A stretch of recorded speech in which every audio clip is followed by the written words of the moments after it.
doesn't matter if it's $8 HOA. It doesn't matter if it's voluntary. It's not going to work.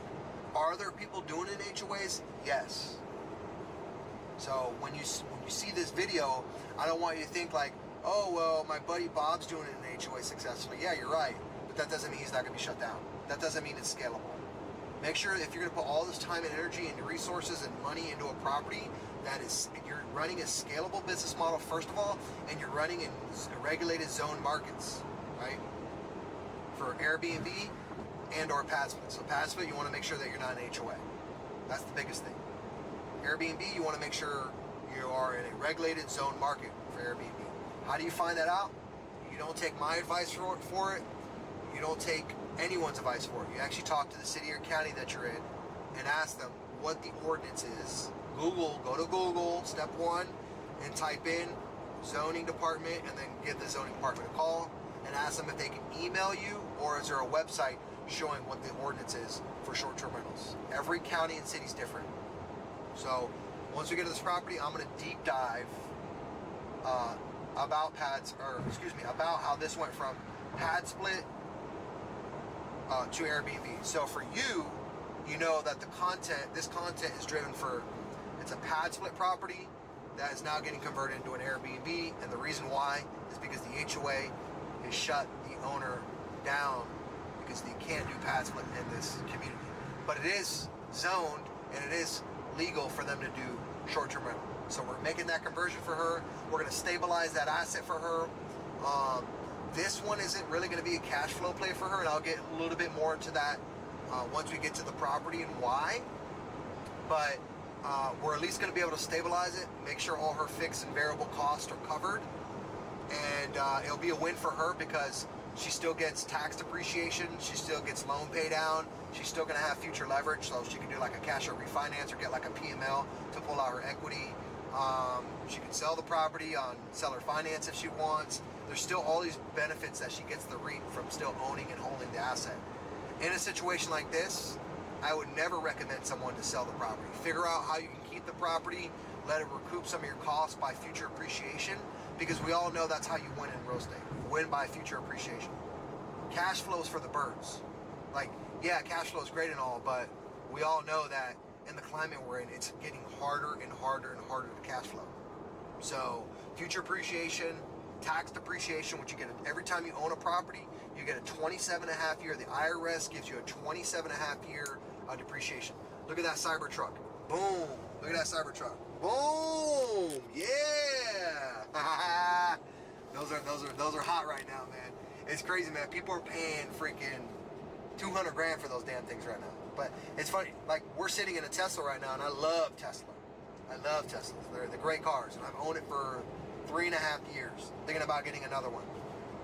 What do you guys think? Drop in the comments below. Should I get another Tesla? I'm in a Model Y right now. I've been thinking about upgrading to the X Plaid. Let me know what you guys think about the X Plaid. That thing went from 140 grand to now it's down to the one that I want with all the bells and whistles. The X Plaid. I think it's like $98,000, bro. $98,000. It's crazy. Comment below what color as well. Yeah, comment below what color you guys think. I'm thinking black. What do you guys think? Out of the new colors that the Tesla's coming out with, what do you guys think that are some of the nice colors? I think they came out with like a ultra red, and they came out with some type of silver. Anyways, check on their website, see what they have. But let me know what you guys think about Teslas. Are you a Tesla fan? We actually went today from Orlando to Cocoa, walked the property on a full battery, guys. I'm doing all this on a full battery. So charged my battery, started out the day with 100%. We were at Cocoa at like 65%. Now we're heading to Davenport, Kissimmee. We'll probably land there, based on what the car is telling me, at 39%. And then we'll head back home, finish out the day. So we'll still have probably about, when I get back home, I'll probably still have about another 25% left in battery. And that's with me charging at 100%. For those of you guys who know about Tesla, they say it's not good to charge your battery to 100% because it degrades the battery. Believe it or not, fun fact, I've actually owned my Tesla for 3.5 years, and I've mostly, I would say about 70 to 80% of the time, I have charged on my wall charger on my home, my Tesla wall charger, and my battery actually still charges to 99% to this day. So my battery really hasn't degraded. 1% is degraded. That's pretty good. So my feedback so far on Tesla, I love it. I love the whole electric car thing. I mean, it's awesome. You know, I think it's got a lot of great features. And now when I get into older cars, it's hard for me to really like comprehend the old technologies. It feels like I'm going back to like a horse on a saddle days, like when I get in these cars that have the outdated technology is what I call it. Because going from a Tesla to a car that has, you know, all these buttons, it's just like, it's kind of weird. And I'm sure that the Tesla owners who are watching this can appreciate that. So let me know what you think. Do you like Tesla? Do you not like Tesla? Do you think Tesla is a good company? I know they had a bunch of layoffs. What do you guys think about the layoffs? They laid a bunch of people off just recently.